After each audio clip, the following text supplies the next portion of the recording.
Hey y'all, welcome back to Neil's Cocktails and Convos with Mo. I'm here with my lovely friends and family to discuss today mental health and mental health in the Black community especially. This topic is near and dear to me because my husband of 21 years passed away and he was battling mental illness, and today is his birthday, June 17th. He would have been 44 years old, but I want to speak on this because it is a heavy topic that a lot of us deal with on a regular basis. With jobs, kids, the outside world, everybody is dealing with mental illness. It's some type of mental, but being diagnosed with mental illness is something that a lot of people struggle with, not taking their meds and not being serious about the illness and getting the therapy and the help that they need. So I brought these lovely ladies here so we could discuss this today. We have Tanisha. Hey y'all. what you do, Tanisha, because you haven't been on this show. So we want people to know, what everybody do for a living. Okay. And So I'm Tanisha. I am a school nurse. Okay. Y'all know Tony Rome. Y'all seen her before. Hello. We got Shelly. Hey, y'all. You Oh, yeah, I'm Shelly. I'm a lawyer. Okay. Key. Y'all met Key before. And my auntie Alicia. I call her Angel. Hello, everyone. I actually work with mental in the mental health field. Been in that field for about 20 years now. Okay. So, like I said, today's topic is about mental illness. So, I want to hear from you all about how it affects you. Do you have any family members that suffer with mental illness? And how it affects your family? Well, I don't know if they've been diagnosed, but I think we all, deal with some type of mental health to a certain extent. It's all levels to it, I believe. Yeah. I definitely agree with that. I think we all, the mental health problem come in is when you are unable to, handle it, or when it goes too far. That's where the problem comes in. But I think we all have depression at some point. We all have anxiety. We all have that. Mm-hmm. Yeah, I agree with that too. I think, when we hear that statement, mental illness, it's a scary thing to a lot of people. But the real issue is not being diagnosed with the problem. It's how you're getting help for the problem. Because like Alicia just said, You can call me Angel. okay, like Angel just said that if you're diagnosed with the issue and you don't want to deal with it, a lot of times the problem be that people like to fight the mental illness, and that's where we start to see the behaviors that comes along with trying to resist what's going on. And a lot of people, there's a lot of side effects that come with mental health medication, and a lot of people are like, no, I don't want to deal with that. And in our culture, Black people, I love them down, but we don't like to accept it. It's looked upon like a weakness if you're suffering from some type of mental illness. And all I think it is like you said, maybe somebody went through something in their life, and it's probably taking you a little time to get back from that, or you could have dealt with something that was so traumatizing that you're not able to get back to your old self. I can say for my personal self, with me experiencing carrying a baby full term and then losing that child, I can say that I was suffering from some type of issue at the time. I was depressed. But for me, I was determined to get the help that I needed, because baby, if I did not, I wasn't gonna never be myself again. Because that whole situation was traumatizing to me. It felt suffocating. I felt like I couldn't get out of it. And a lot of times when people go through things in their life, they feel suffocated by it. And everybody ain't been raised by parents that teach you good coping mechanisms. So we could talk about a whole lot of things that affect why we don't accept it and why it's not being treated properly. I think, like, for the older generation, like, it was looked upon like, oh, that's the devil. You know what I'm saying? They didn't want to agree, understand. Well, they didn't understand it, so it was just the devil, or he just the devil in him. He need to have an exorcist or something. They wasn't aware of really what was going on. I think that's where it started at. And then after that, I think you said it's like frowned upon. Oh, you something wrong with So I think again, the best thing, knowing what's going on with you, having insight, knowing your triggers, knowing when something's going on, it helps. It'll help you. It'll definitely help you cope with it. In my experience, I started in Cook County ER and doing assessments, crisis assessments. That's all I did. And a lot of people that I got, they were either suicidal, homicidal, or something, and all of them was off their medication. And the main thing why they went on their medication, like you said, they don't like how it feels, so they self-medicate. And right there is just your hormones, everything's all off. So doing your medication or doing something to help you, acknowledging you have this mental illness will help. But again, people, they don't want to acknowledge that. Or what about if you got the ones that acknowledge it and take the medication, but then they drink alcohol or pop pills or smoke weed while they taking the medication, and they cross and it causes them to spaz out or have episodes. Well, I could say from my own experience with my husband, he did that. He fighting what your past was, and self-medicating, taking medications, or he would say, the medications make me sleepy, so I don't want to take it. They make me feel this way, they make me feel that way. So steady drinking every day caused that. And it was colliding. If you smoking weed, that's bringing you down. But you drinking alcohol and you chasing alcohol with it, that's bringing you up. Then you popping pills, you don't know whether you want to be down or up. Right. Yeah, it got you going both ways. It got you going both ways. It's definitely unstable. Very. And then people really need to understand, and this is not an excuse, but just like any other health condition, mental illness, people have a chemical imbalance. So you have to understand that it's a chemical imbalance there. But if the chemical imbalance is not corrected, the problem is still going to be there. But you have to look at these people just like people who have diabetes or high blood pressure. Sometimes people with diabetes get tired of taking insulin every day. Right. So it's the same way with a person who's suffering from mental illness. The only difference is that with a person who has like a physical health issue, they're hurting themselves. But when a person is experiencing a mental health issue, they're not only hurting themselves, they're also hurting the people around them. Yeah. Because it's a mental thing.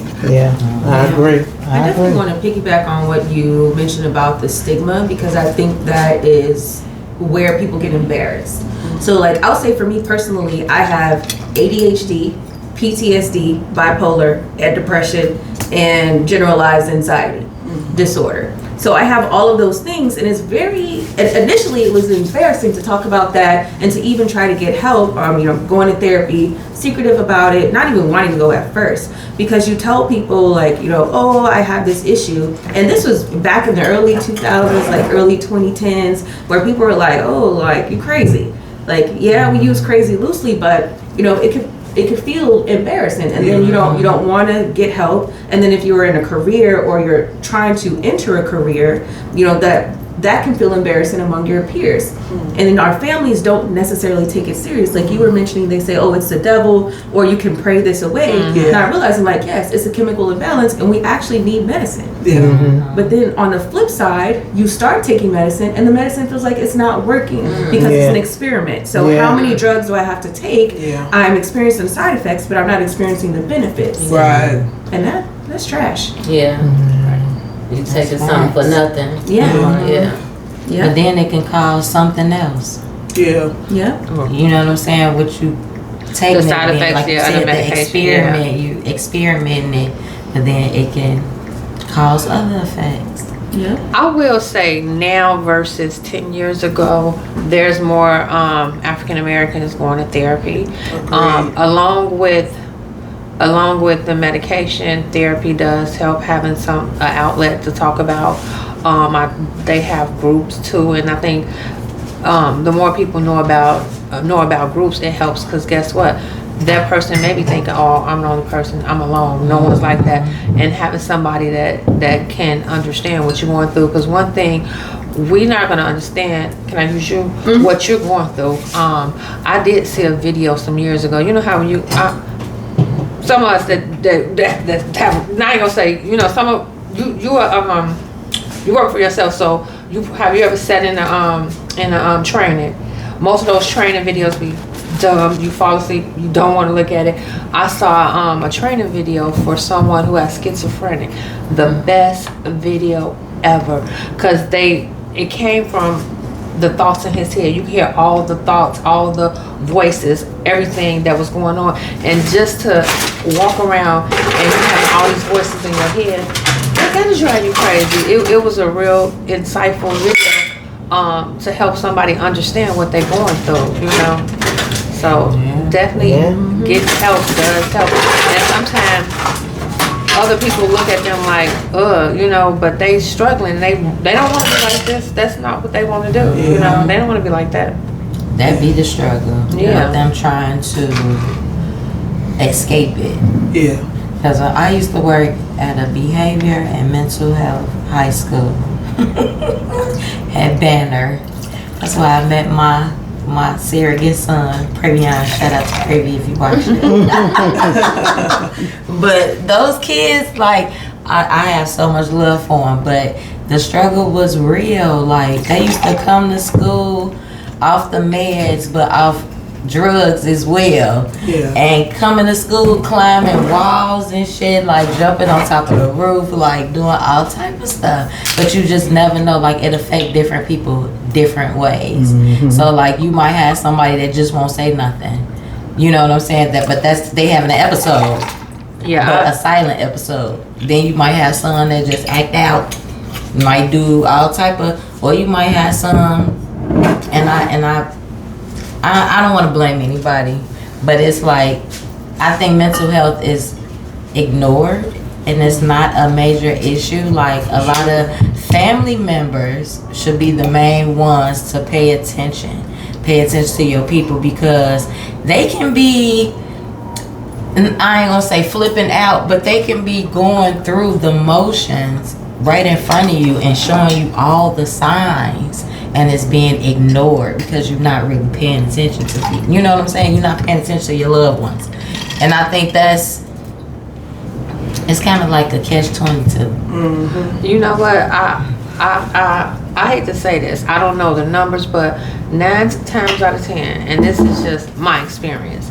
If I had a client that's dual diagnosed, got all these situations, guess what? That parent have it too, and that parent may not be properly medicated, so it's hard for them to help them because they're not properly. I just spoke to a lady today. Just so happened, I talked with her son on Friday. He was not on my caseload, but because I was helping someone else, he was irritating the office, and the office was like, please talk to him, please. And I was like, no. But I went over there and talked to him, and he was very manic, very paranoid. I gave him his information, and I was gone. It's Friday. I'm out of there. His mom called today, and when she called, I got the call, and I'm talking to her, and I'm trying to give her information. She's like, well, he's suicidal, he's this, he's that. I'm like, ma'am, He's not suicidal because if he was suicidal, he couldn't call you on the phone. He wouldn't have access. Anyway, as we talked, she got irritated. She thought I lied and said this. She was very paranoid and she just hung up on me. She was mad. So I'm like, man, I pissed off. Not intentionally, but I was being very straightforward with her. I work in a prison now. I'm a correctional counselor and not in the mental health, well, not a therapy counselor, but more case management. So I went, after I realized I talked to this dude, I went and checked on him. And honestly, yeah, he was on a crisis over the weekend. He struggled over the weekend, but when I saw him, he was good. He was manic. So once I talked to him and got him straight, I called her back and she was like, I'm sorry, I didn't mean to get upset and all of this. I calmed her down. I let her know that her child was good, everything was good. Yes, he was this, he was that. And I kind of had to bring her back down because she had issues, and 9 times out of 10, that's what you deal with. So if they're not stable, sometimes it's hard for that younger person or whatever. Some stuff is hereditary. Like my son's dad, I don't know what he's diagnosed with, but I keep an eye on my son all the time. I'm like, oh, is it gonna come out? Because you're at that age, I don't know, if something's gonna come out, it's gonna come out. So it is good if you have the knowledge and you have the insight to watch for the stuff, certain signs, But yeah, I do too. Do you think it could be learned behavior too? it depends. But schizophrenic is hereditary. Yeah. Now, some of the other stuff is not necessarily hereditary, and learned behavior. I guess no, because guess what? Anxiety is in here. It's not. It's something that's inside. So I don't know if some stuff can be learned behavior, but not everything is learned behavior. Mood swings, depression. Depression has different levels. Like your depression, that manager, I haven't seen the DSM-5 in a long time. There's regular general depression, and then they have a depression when you're in depression for like a length of time, like something hurt her. It's a diagnosis for that, and they give you the symptoms and the length of it. So I experienced a depression like that when my mom died. For a year, I don't even know how my kids got to school. I got up, I got them dressed, and I got back in the bed. I didn't call my job. I didn't call off. They was calling me, you coming? I didn't do nothing. I don't know, for a whole year until I got up and went to therapy. That's when I started feeling better. And I didn't take anything, but eventually I got out of it. But it's different levels of stuff. But learn behaviors, I don't think so. If you're chemical imbalance, that's mainly what it's gonna be. Yeah. Well, Go ahead. I ain't gonna forget what I want to say. I was gonna say, I definitely think it's hereditary, but it's also derived from trauma. Yeah. Trauma. Yeah. One of the things that, and if he was alive, he would be killing me for mentioning this, but my husband was molested at 8 years old by a family member, and because of that. And also when he was 15, he went to Florida to live. And one day he was walking down the street and some Caucasian man jumped out of a truck and beat him in his head with 2x4s, which put a gash in his head almost from ear to ear. But those things being traumatic is what triggered what already was lying dormant in him. He was diagnosed with schizophrenia and bipolar 10 years ago, and he suffered from it tremendously, which caused him to be reckless in every which way. But I definitely think that it is hereditary, because I've seen some of the family members on his side look like they, suffer from it. But also from the traumatic things that happened in his life and what he's had to endure at a young age will bring those things on. And I'm a living witness.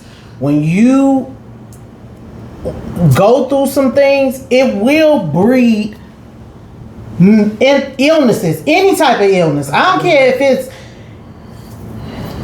losing a child, losing your mother, or just going through something traumatic, I think brings on not only cancer, all these type of illnesses, because you're stressed. Your body is stressed, and it's going to bring on some type of sickness. Now that's absolutely true, because we know that the body functions.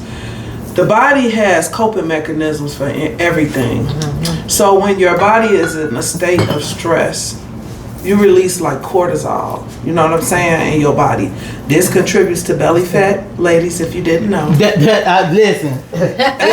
That's all stress, all of it. Guess what? It ain't going nowhere right now. It also puts your body in a situation where it causes stress on the physical body, because you don't want that to be constantly being released in your body, because it can cause illnesses. This is where we see people develop illnesses. But I want to piggyback on something that you mentioned. You said you don't believe it's learned. Let me explain to you why some of this stuff is learned. If I'm a child and I'm being raised by a parent that suffers from mental illness, and they're fighting the mental illness, they're not medicating the mental illness, or they're not seeking any positive things in their life to try to rectify or help these symptoms that they're exhibiting, I'm learning how a person with mental illness deals with problems. So now my coping mechanisms reflect what a person with a mental illness would do.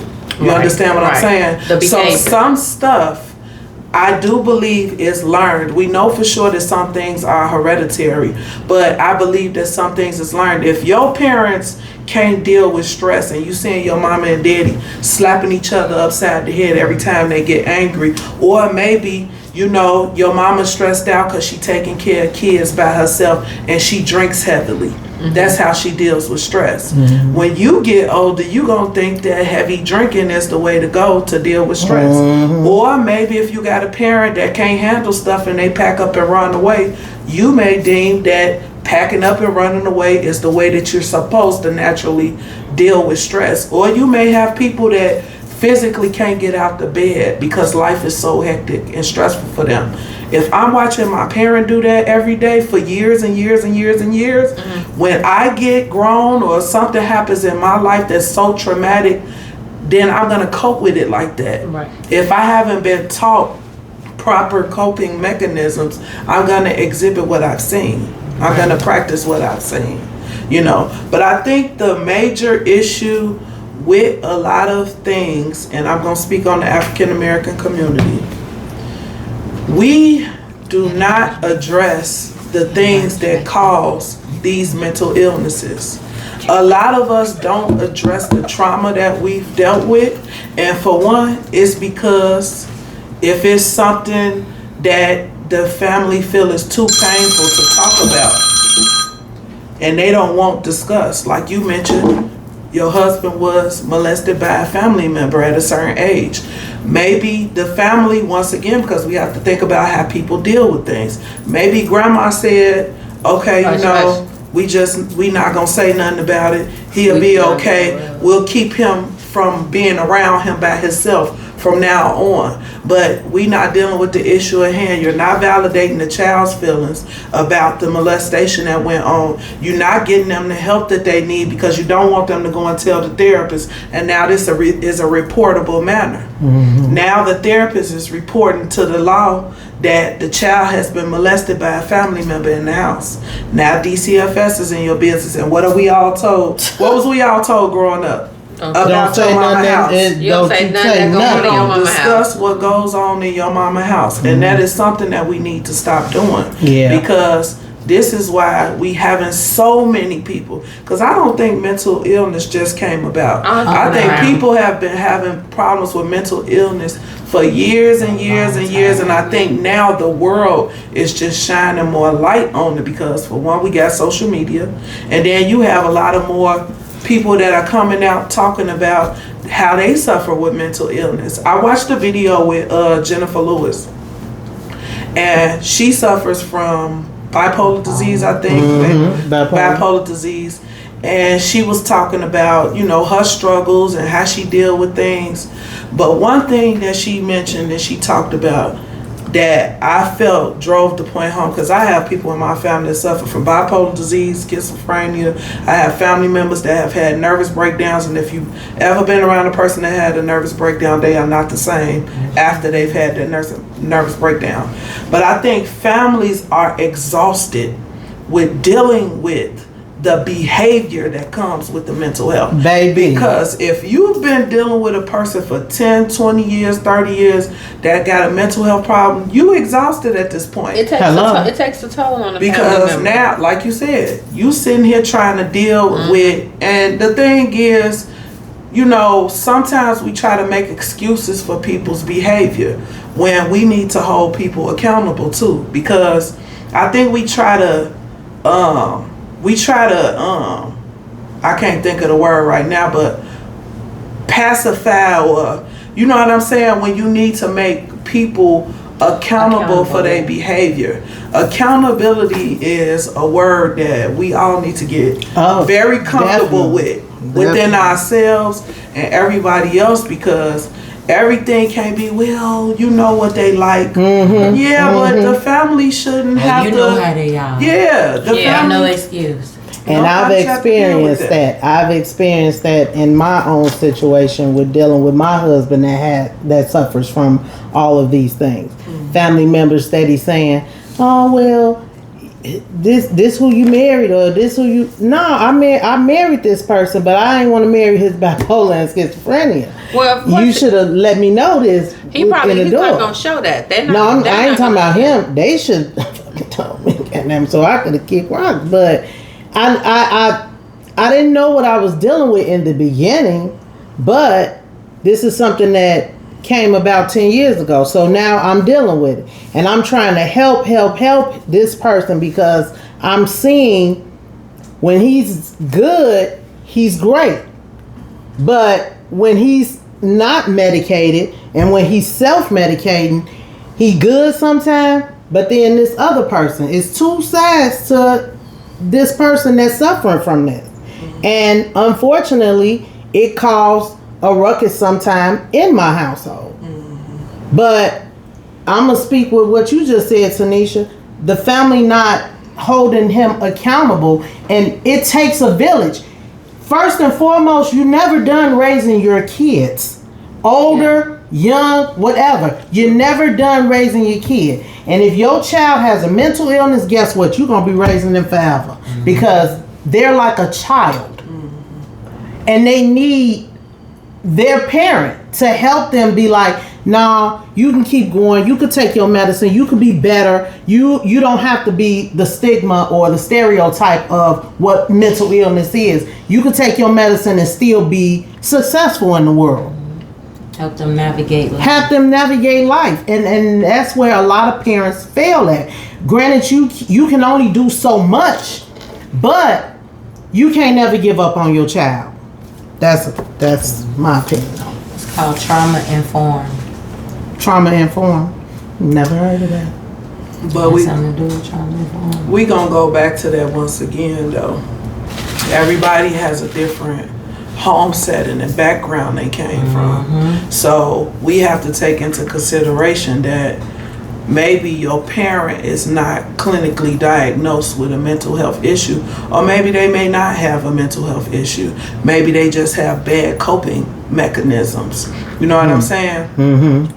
If they don't know how to have good coping mechanisms, they're not going to be equipped to help you deal with whatever mental health issues you have going on. Yeah. So That's Absolutely true. right. And I think a lot of people don't know the length of mental health. Addiction is considered a mental health. Oh, yeah. And if that parent has some form of addiction, gambling, drinking, drugs, sex, whatever, that's It just falls on the child. no, that's the mental health. Oh, yeah. That's mental health. That's a mental health issue also, and they don't have the correct coping skills, or they don't even acknowledge it. Yeah, how can they help somebody else if they're not acknowledging it? You know. Or what if they acknowledge it but don't know how to help? That's true. Because it can go. Yeah. That's true too. You Yeah, know, you might be that parent or that sibling or that friend or whoever, just a close person, to somebody going through this and you want to help them, you see the signs, you see everything, but you may not know how. You may not know the words to say to them that's not going to trigger them. Like, you don't know people triggers. Right. Yeah, Like, that's prime true. example, I just had a client, I'm talking to her on the phone and she calling the vent and she calling to find out information about a job. And she said, well, I gotta call my husband because we only got one car. We share a car. And he's at work. So I said, well, you know what? I said, well, just send your resume or just always have your resume, you know, available, make some extra copies or whatever. And I told her all these dates for upcoming job fairs, right? So then when I hung up the phone from him, my coworkers was like, well, you know, we having a job fair on campus today. It's from this time to this time, and it's with CPS, and like, she just naming all different ones, right? So I'm like, well, dang, let me call her back. So I called her back, like, you know what? We having a job fair today, right now. Just come on, bring your resume. You know, just be ready, because they going to do on-the-spot interviews, right? So she like, well, nah, my husband, he not answering the phone. I ain't going to be able to get that. So I'm like, well, you know, can you get on public transportation? I'm like, well, hell, take an Uber. So with me saying, take an Uber, I didn't know that was a trigger. So when I said take an Uber, she started crying, like just like unstoppable, like crying. So I'm like, what's wrong? I'm like, I apologize if I said something. And she was like, no, it's not your fault and you don't know. And I'm like, okay, well, I apologize, you know, ahead of time. She like, well, you don't have to apologize, it's okay. She said, my son got killed in the back of an Uber. And it was at the corner of her block. So when I said and I suggested her taking the Uber to the job fair, it triggered her. And it took her back to that depression real quick.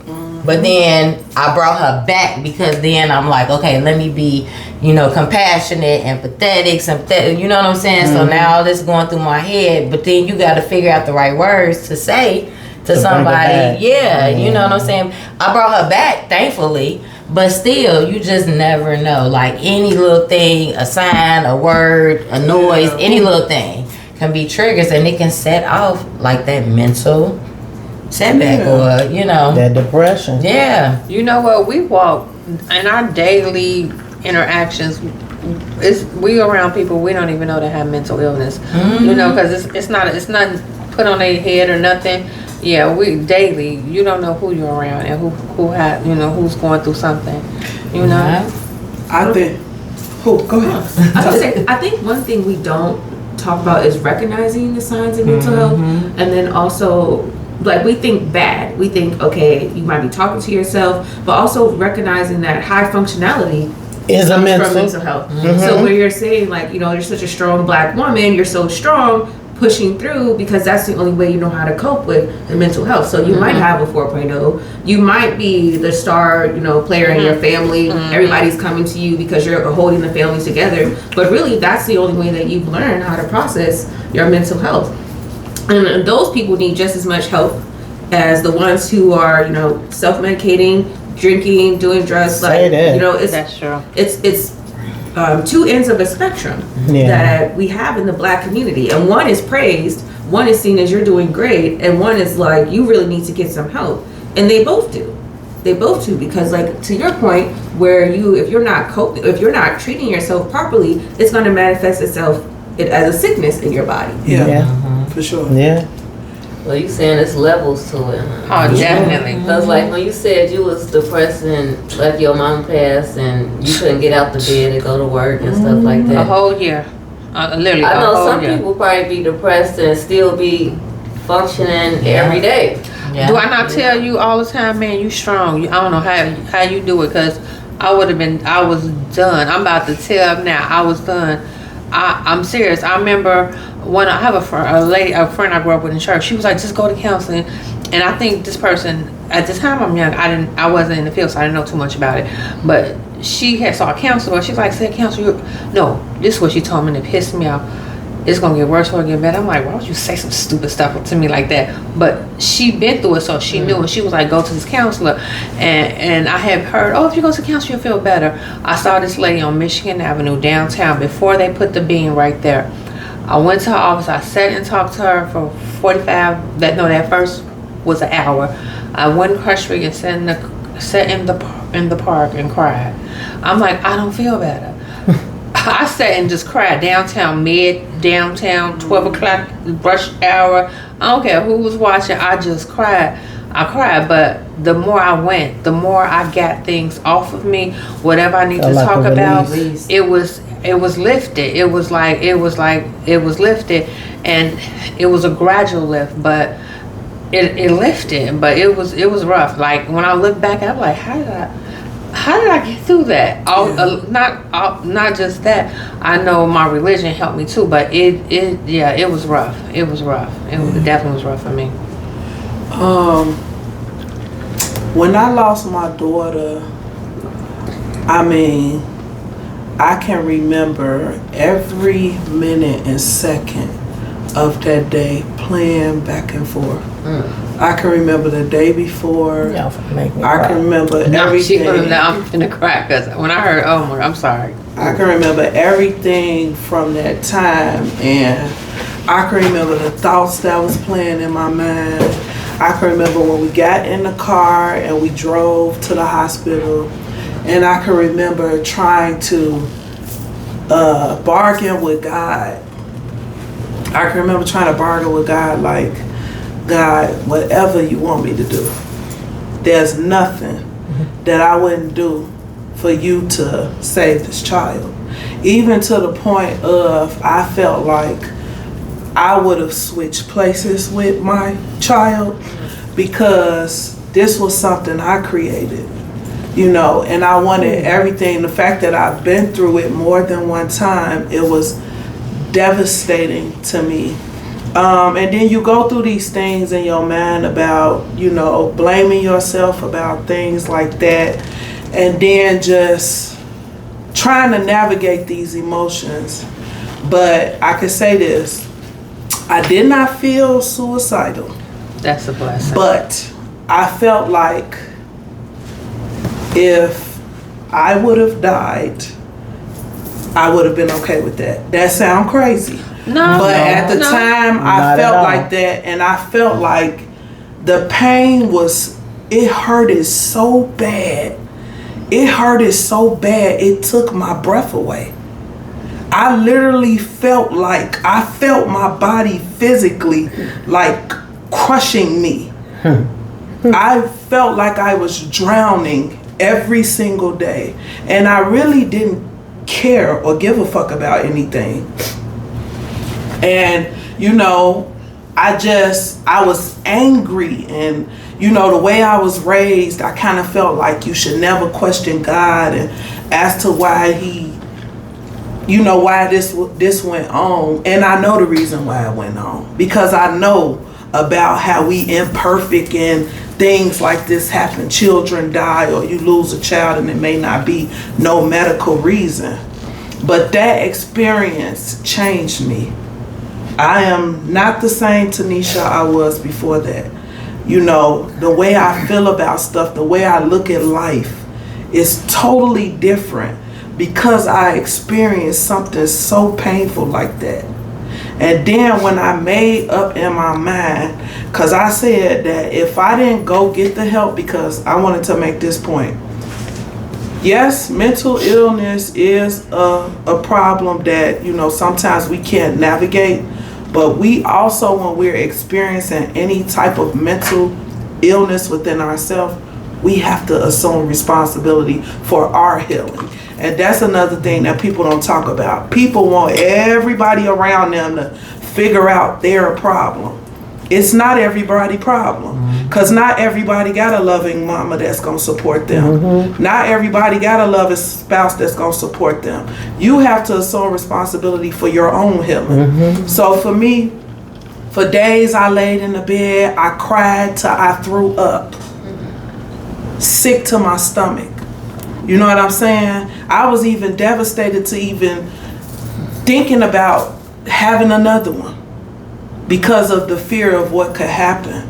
But I was upset with God, but I also knew because I was raised to have an appreciation and respect for God, I prayed for God to pull me out of it because I said, God, only you can. Because if I have to do this myself, I'm not going to do it. I literally felt like the grief was going to kill me.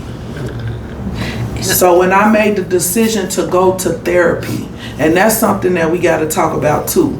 Too many times we feel like we can pull ourselves out of grief, or we feel like we deserve the grief. Sometimes we feel like we need to feel that hurt to be connected to the loss. And that's not always true. That's not always true. My mom encouraged me to write my thoughts down when I was going through that.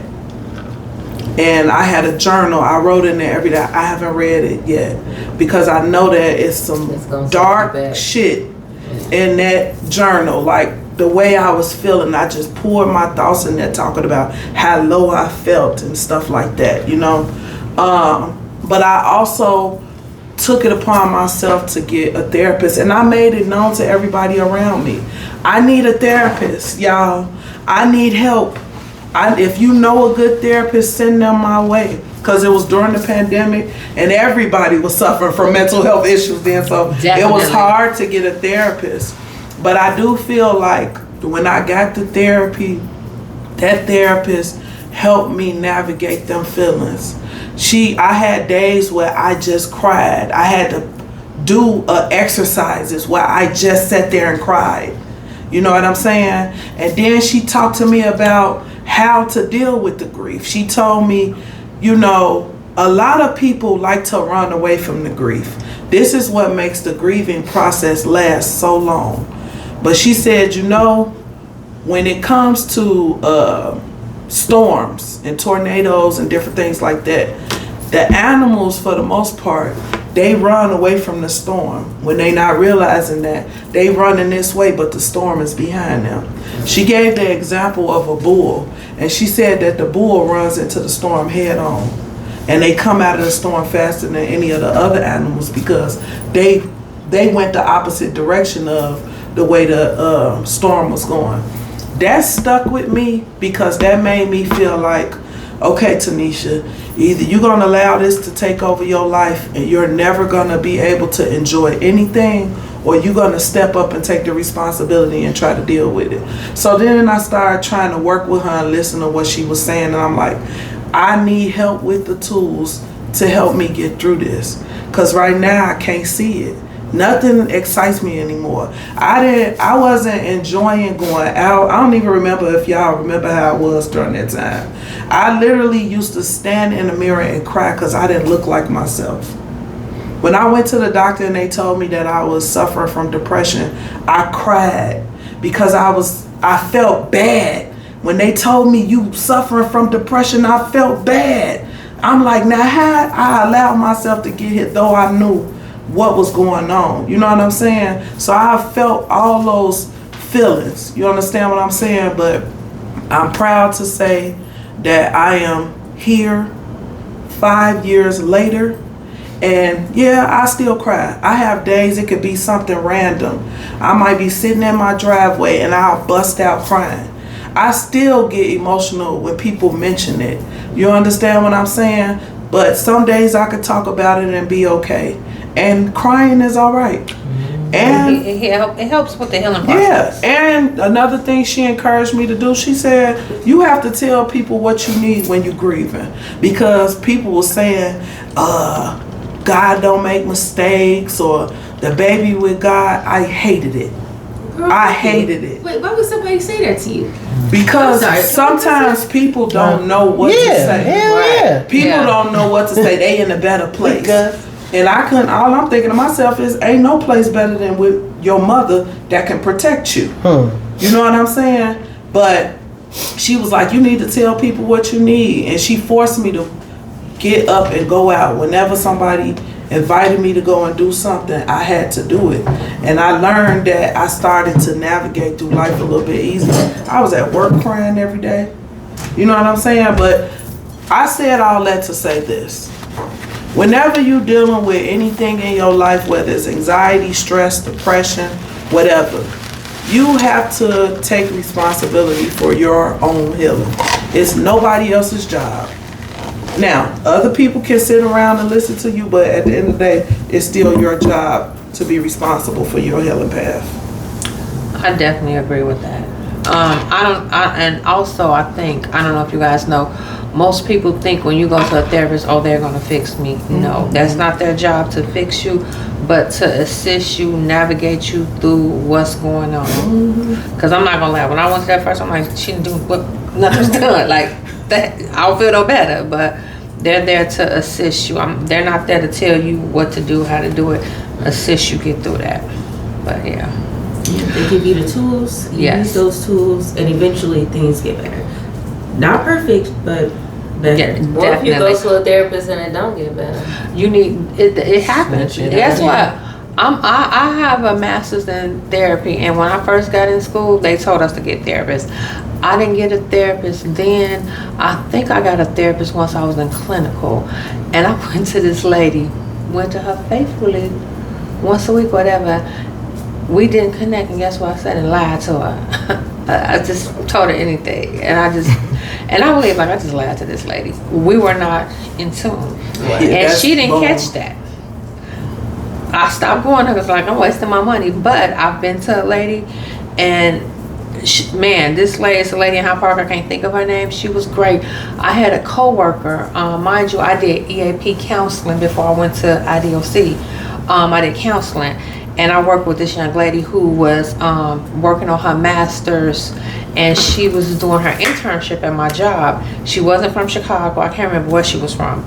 It took her a minute to like take to me and talk, but we ended up being on the same shift, 2 to 10, so wasn't nobody there, so we would talk. And we would just talk while we between calls. We would talk. And one day she told me, she was like, "Man, I get more out of you than my therapist." I'm like, wow, okay. And one day she came in, and I'm joking. We used to have a script. I can't remember what it was, but basically when we get on the phone with somebody, we have to let them know that this is confidential, but if you talk about homicide, suicide, I will report it. So I hit her with that one day, joking with her. She was like, yeah, I just was in my mirror, thought about killing herself. I was like, what the? She threw me all the way out. So of course, after everybody left work, we talked. I sent her, well, first of all, she loved her mom, but had a horrible relationship. Never told her mother she loved her. So I was like, hey, I need you to tell your mother you love her. Little stuff I would tell her to do. Well, I connected her with the lady I was going to in a couples therapy, and immediately they clicked. She started getting better. Her relationship started getting better. You have to be in tune with your therapist. And guess what? You might go through 1, 2, 3 You sure therapists before you get one that you're in tune with. Yeah. And it's okay. It's just gonna happen. That's just like, you ain't gonna be friends with anybody, are you? You gonna be with somebody that you feel comfortable with, and that's how it has to be with your therapist too. I always say it's like dating. You gotta go through a few. Yeah, I didn't think about that, but yeah, You gotta trust them. You Yeah. gotta trust them. well, Trust the process.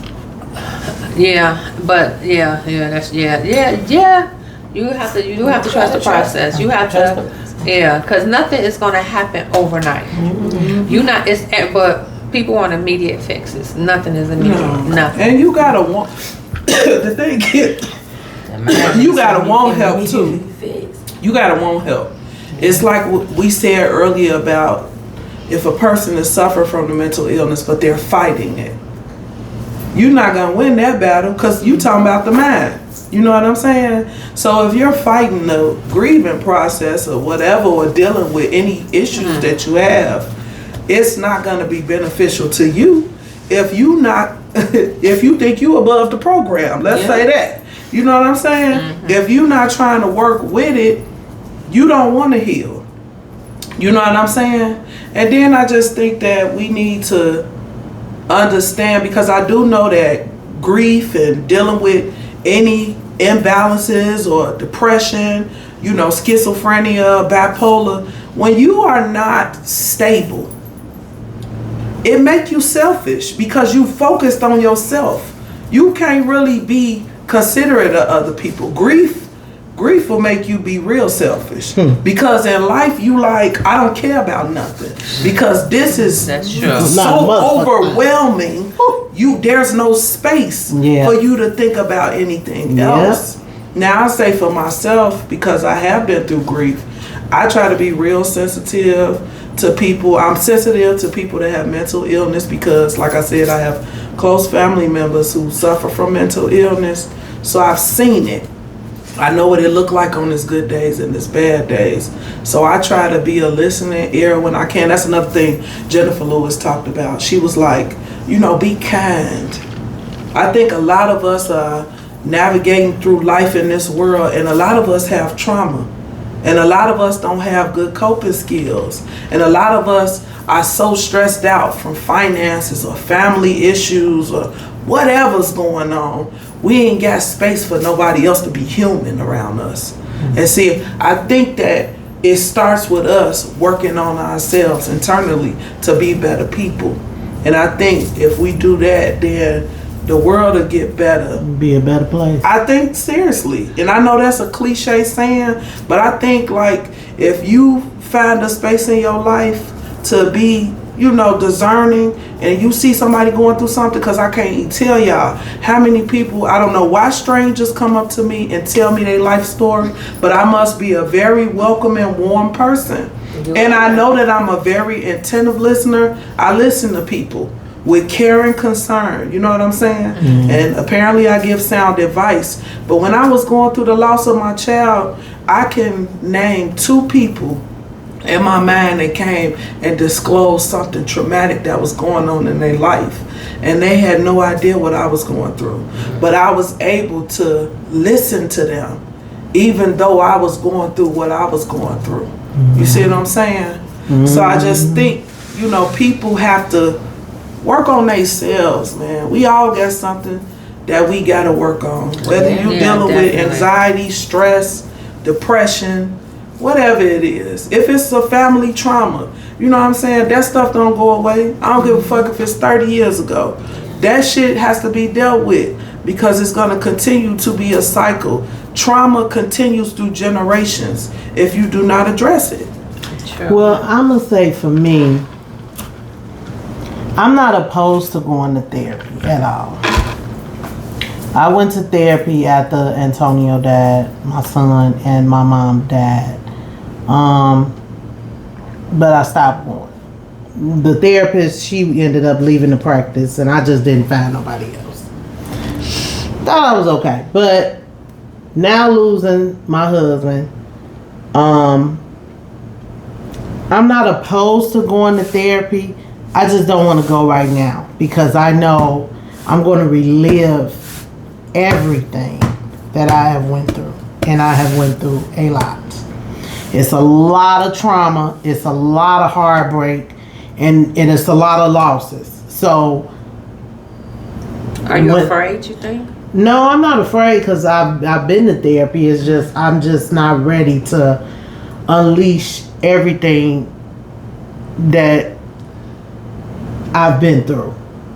It's a lot. So I'm not. And you mentioned something just a minute ago, talking about everybody not ready to go through that process because that grief is taking over, and then maybe I don't want to live in the grief. I don't want to continue in the grief. Yes, I want to be healed or get the help, but I know it's gonna.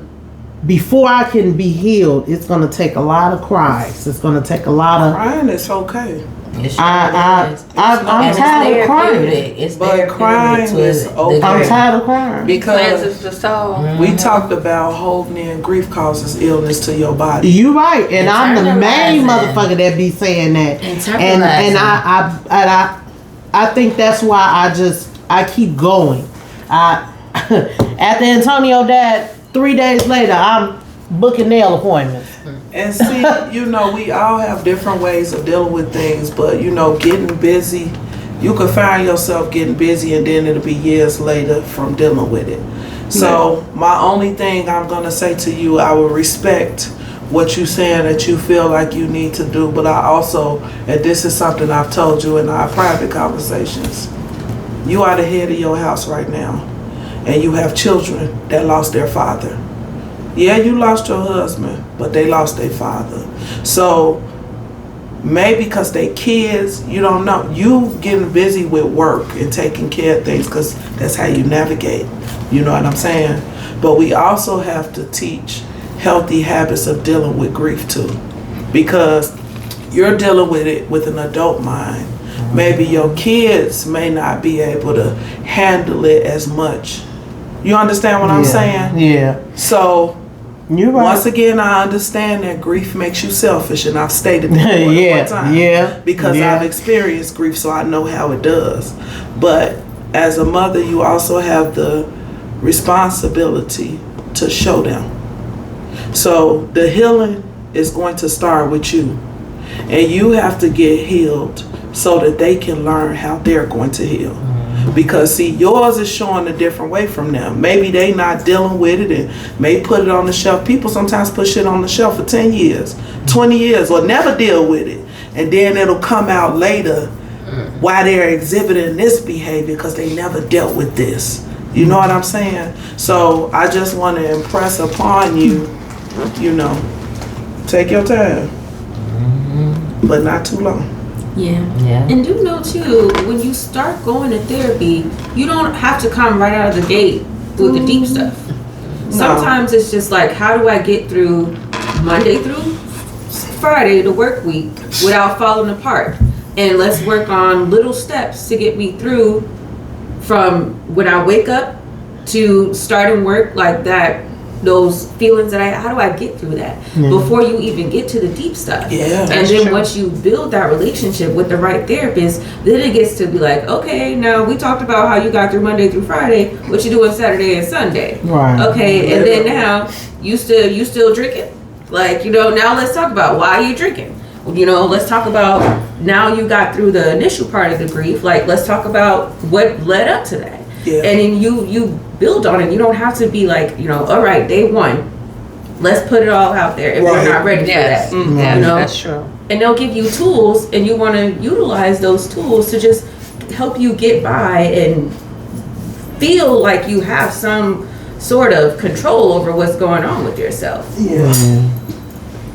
You're right. They definitely don't dive Yeah, right. they're not They gonna definitely pick you don't up dive like right that. in No, like they're that. not. They do feel you They want- out, and they want to know like Build a rapport how you with you. feeling today. Yeah. Yeah. You know what I'm saying? What did you do today? You know what I mean? On a scale Yeah. of 1 to 10. Yeah. Yeah. And then they're gonna encourage you to see. Sometimes we be thinking too big. We be trying to figure out how we gonna make it to the end of the week or the end of the month. Your therapist will be like, you need to be worried about second to second or minute to minute. You know what I'm saying? Exactly. Sure. They sure do. They sure do. I go every 2 weeks. And I'm about to start back going because I know I need to. yeah, it's good for you. Daily, just Man, everyday life. It's Just, good for yeah. you. Yeah. I will say, unfortunately, I think mental health is high right now because they took a lot of programs away. They closed a lot of places and all that, and people are not able to get the help. Those who don't have jobs, who don't have health insurance, so they're not getting the help, you know, Hit which me is up. I crazy. got resources. Yeah. Say it a little louder. Hit me up. I got mental health resources for free. Oh, that's For the free. For that free. definitely needs to Yeah, be see, out that- there. yes. It needs to be That's posted. how Yeah. It is. You should that- post that on your page tomorrow.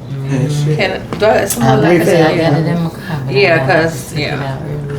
But yeah, it's a lot of places that people don't know resources that offer mental health. I was just at a work event yesterday, in the city, and this young man walked up to me and he was telling us about this organization he started, and they're like everywhere, like in different states or whatever, but they offer different services for free. It's like yoga, meditation, boxing, the mental health, classic therapy, like it's a wide range of different things. And he said all you have to do is just show up.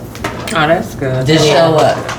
But that's the first step. Like Tanisha said, it's about you wanting to do it. You have to want to do it. So that's why a lot of these places be like, okay, it's about you. If you show up, then that means you want to do it. That means you want to try to work on your life or change your life to a certain extent. Right. And I know this is a little bit off topic, but like on the Shy, they had like a little group like this where they got together and it was a safe space for everybody to talk and just say how they feel and what they going through, stuff like that. You know what? I was just thinking that when y'all was telling her that the therapist gonna do step by step and all that, I didn't say it, but I was thinking they may have resources. They're gonna send you to a group where there's women who lost their kids or women who lost their husbands or just a group where you could be around women, or not just women, people have experienced the same experiences you have. You're not alone. Because I think sometimes people think, oh, it's only me. Don't nobody understand. Can't nobody feel. No, it has happened to other people too. Yeah. And that's my job too. I'm sorry, y'all. I'm putting all these resources out here because it needs to be known. But we do that too. We offer monthly support group meetings, monthly Zoom grief meetings, family counseling, sibling support group meetings. Oh, that's really Yeah. Siblings. And we having a sip and paint for the siblings. Oh, You need to bring the girls. That's nice. the sip. It's not a real liquor. It's not liquor. Okay. It's Yeah, not you liquor. should. You really should. No, not liquor. Kiana and my old hair school teacher, Nikki Birch, shout out to Nikki. She always invited me to the Mother's Day events that is for people who lost their children. Me personally, I can't be in that setting. And though I know they're beautiful and they not, it's not sad, it's just uplifting, I can't be in that setting of people that lost their kids. Just hearing you, Tanisha, and I know the story, I started crying again like it was today. But crying is I know, but it's just hard to know that you carried your child for that time, and it's you supposed to go, not your child. You're not supposed to bury your child. It is heartbreaking. It's hard. It's Yeah. Oh yeah. Well, I didn't say you because I know it's not that. I can't go That's to. why I say I the can't go to kids. nothing like I'm gonna that. say. That's why I said the kids, not you. I didn't say you. I said the kids. You notice I don't rush you. Yeah, that's something it's something I you have can't to be ready do for. right now. Yeah. And yeah. Well, take your time. Just leave space Yeah. for possibilities. All that. And sometimes we're hesitant to try things that is not typically what we would do, but it may be the very thing that could make a difference. I was part of a support group.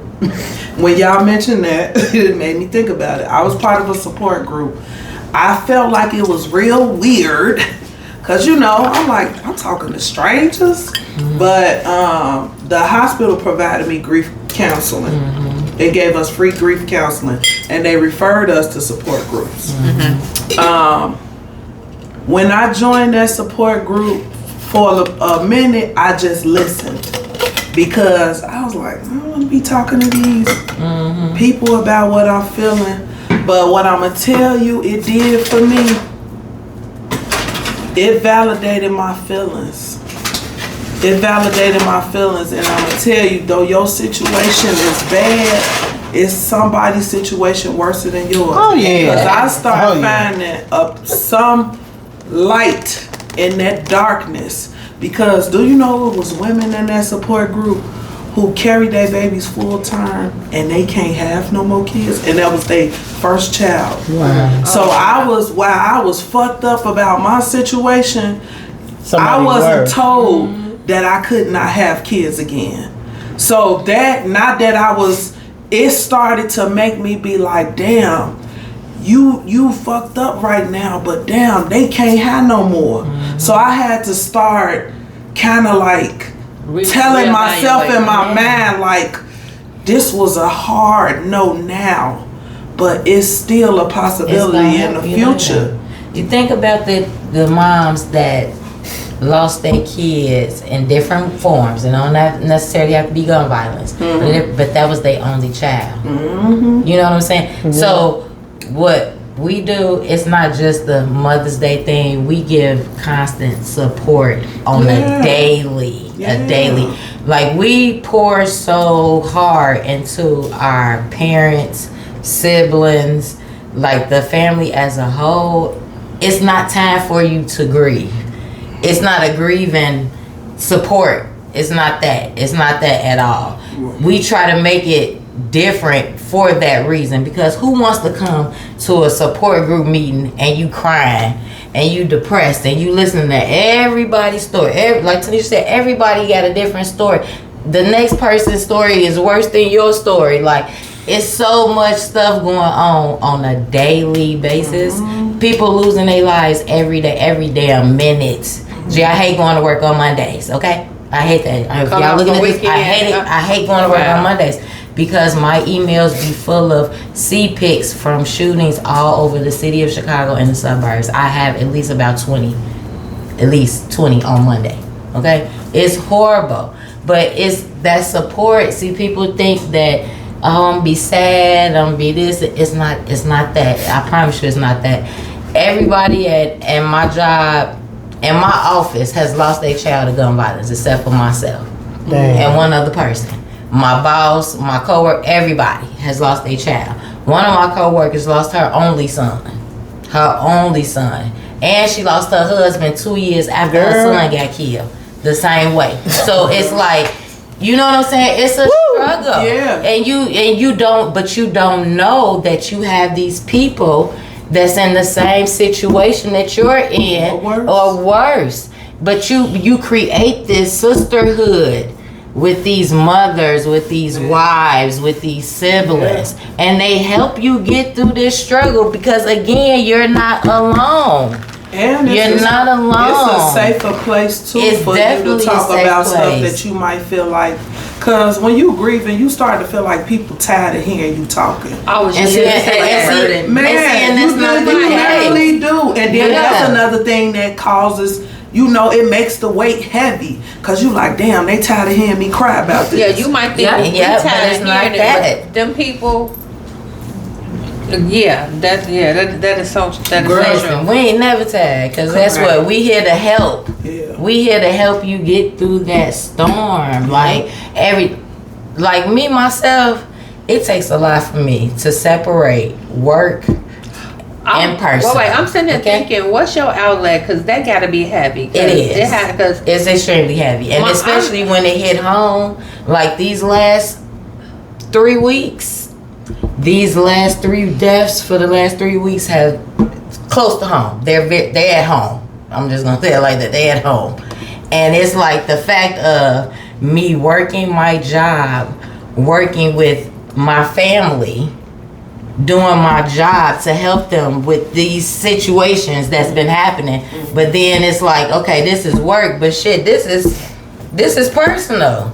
So it's hard. Like now, with me dealing with my cases now, like this family, it's personal. So I have to be more empathetic and compassionate with my clients, which is my family, which is fucked up. Yeah. But it's a good thing, because I can help them. I can help them navigate through this process. They not alone. They not by themselves. We in it together. So that's the only thing. It take a village. That support, I was listening to the radio yesterday, and they was like, what's more important, love or support?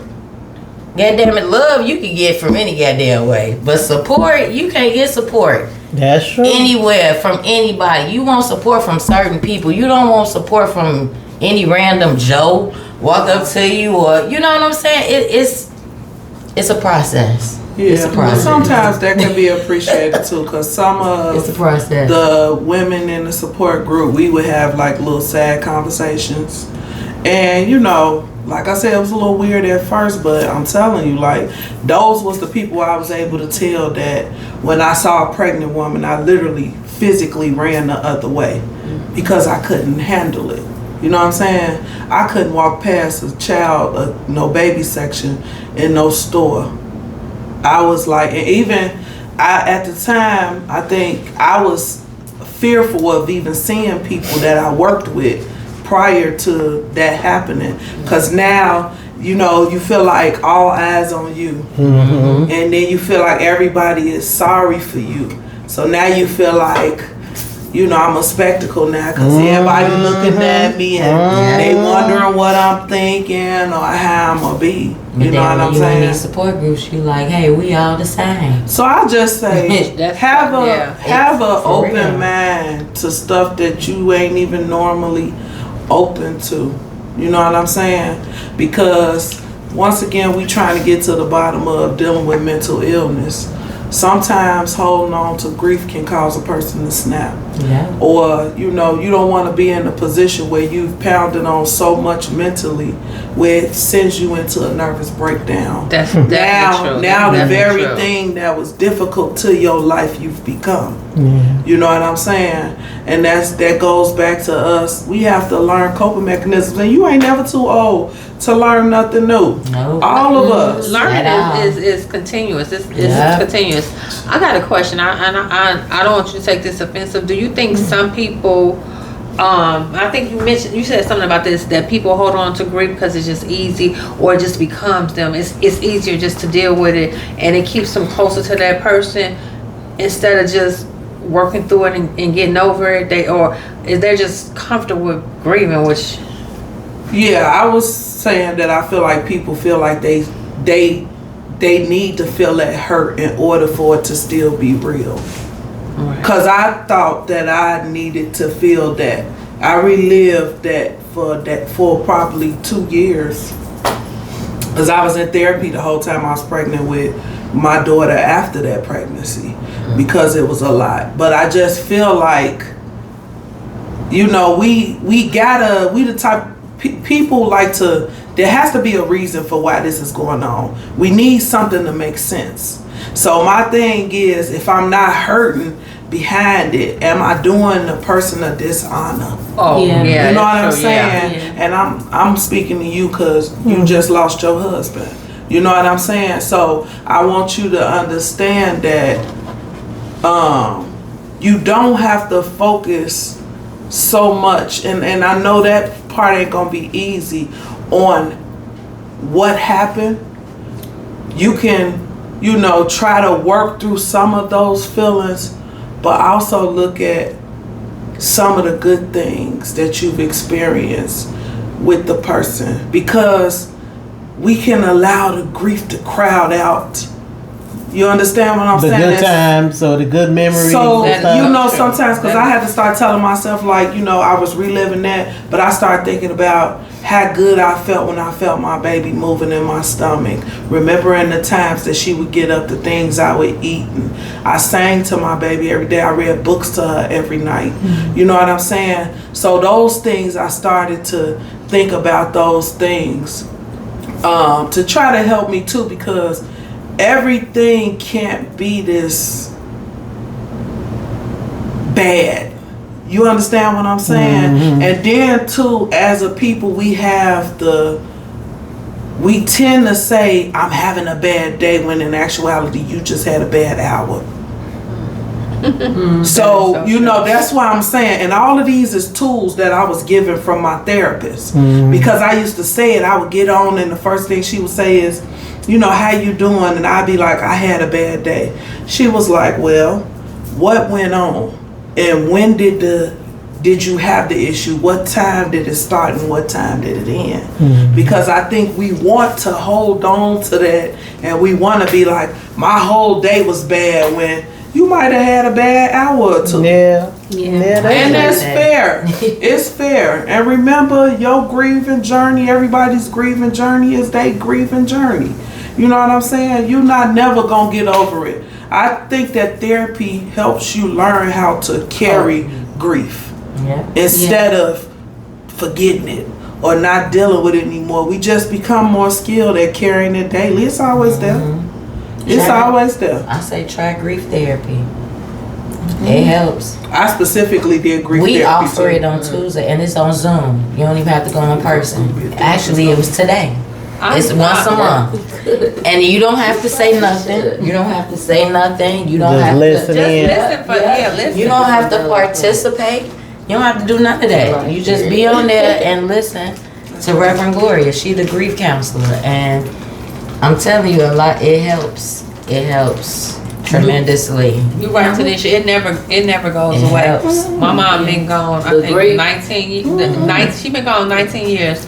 Birthdays and that death anniversary day be cool. It's been the first time I had a good day. I was like, wow, okay, you know, I must be over it. Have I ever felt like, damn, do I not love her? Nah, I have felt that, but it'd be good. I'm like, I'm glad, okay, it got like that. But guess what? Tomorrow I might go and cry my eyes off like she just passed away the day before. that's okay. And when I get like that, I go right there to the good moments. I remember the good thoughts. When I do feel like it's coming dark, I immediately switch my thinking, think about the good times, think about the good stuff, you know, to try to switch that. But it's never gonna go away. Yeah. It's What about the Facebook memories?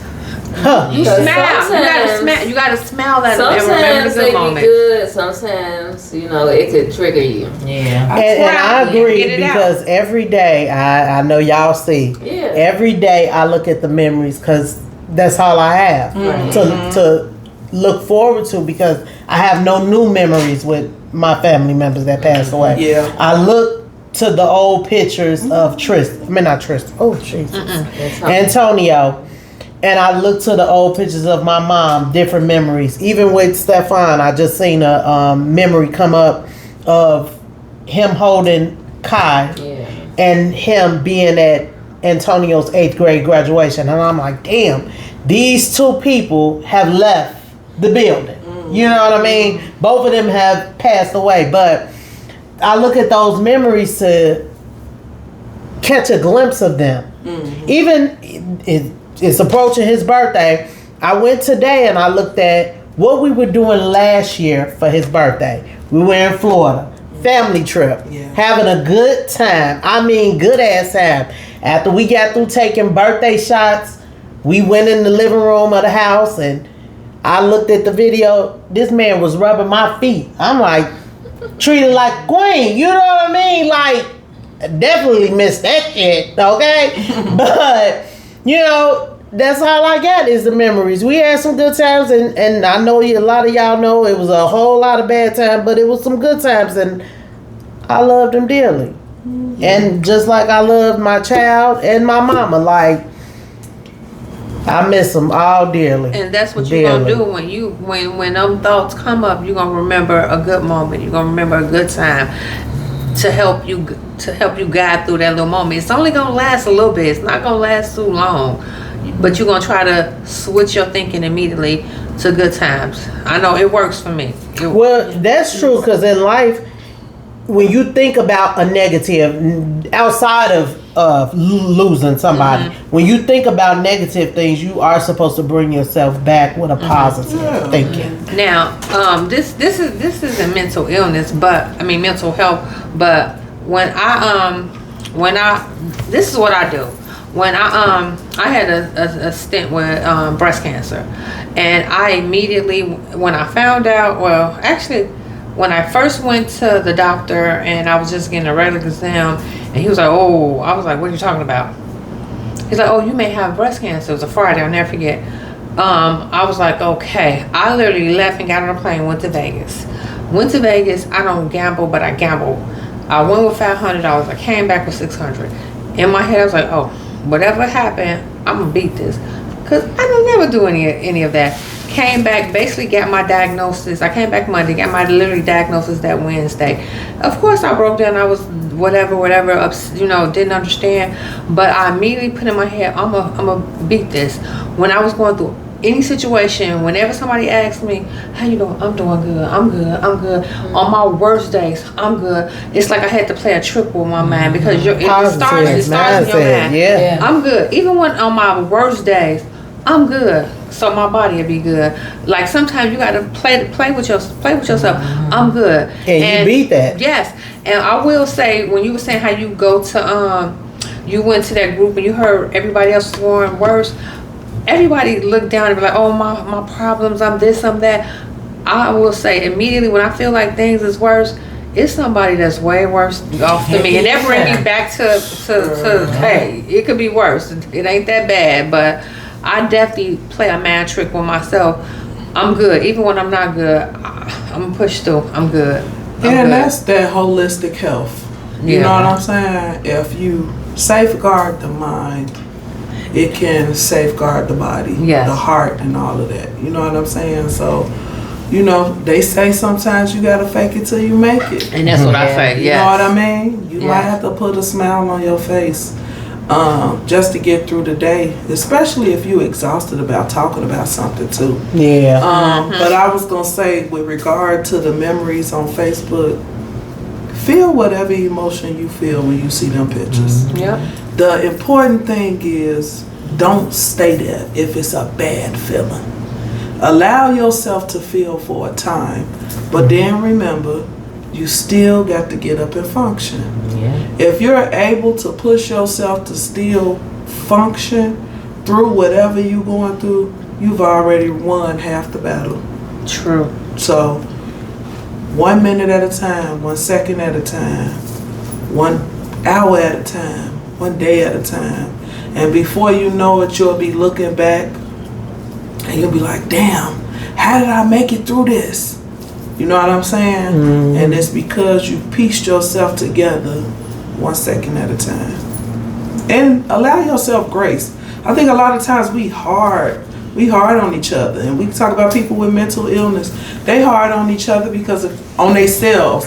If you have a setback, now you're embarrassed or feeling some type of way because I'm taking the medicine, I'm going to therapy like y'all said, you know what I'm saying? But maybe something happened and it just ain't as effective as you think. We just have to learn how to have grace for ourselves, because other people will have some grace for you, but we can be our worst critic.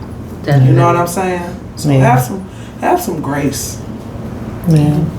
I was gonna say I've kind of been listening to all the points. In terms of grief, there is guilt that comes with grief. And sometimes you can feel like if I'm having too good of a time, it's like I'm forgetting about that. Shelly, oh my goodness. I ain't gonna lie, that's why I don't wanna go where we about to go, because I'm like, I don't want to have a good time without them. Like, but guess what? But he wants you to have a good time. Believe that. I mean, come on. I don't know. I was gonna say, you don't know him. He want to be there. Okay. But think about y'all know from Detroit. That motherfucker want to be there. Think about what you would be doing if he was there. Think about what you would be doing if he was there. Baby, fucking him till I can't fuck him no more. I'm sorry. Sorry, y'all. It's been 4 lonely months. That guilt is serious. Yeah. You also got to look at grief as it's not linear. It's not, you experience all of the stages of grief all at, in a time frame. You gotta go up and down and fluctuate. Yeah. And also, Shelly, preach, girl. And when you have somebody in your life and you love that person for an extended period of time, you feel like it's not fair that I just forget about you and I go out. But we owe it to ourselves.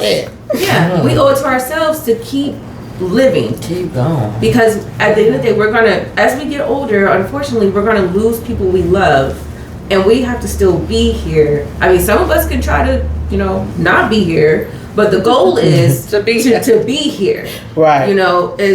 As long as we can, and to get through that, and to understand that those moments where you feel grief, you feel guilt, like that's okay, that's a part of it. And like Tanisha said, we can't stay there. Like one thing my therapist would say, give yourself 10 minutes, 20 minutes, give yourself a time. But after that, if you don't cry, you done said all that stuff, get up and do whatever else you're supposed to do for the rest of the day. But don't ignore those feelings or bury those feelings. Because it only gets worse. I will say, when I do see those Facebook memories, I see them and I ain't gonna lie, I cry and I cry. That's normal. But I don't know if it's God or what.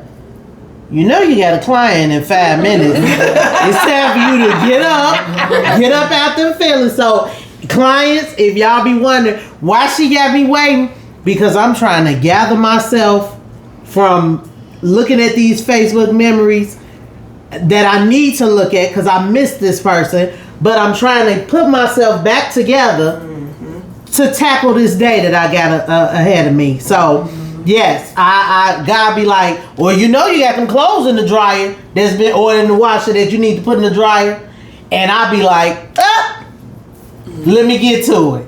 Yeah. So I do take the time to grieve, but I know I gotta get up and handle this task of today. And I commend you for that, because guess what? Everybody can't do that, and I'm a witness to that.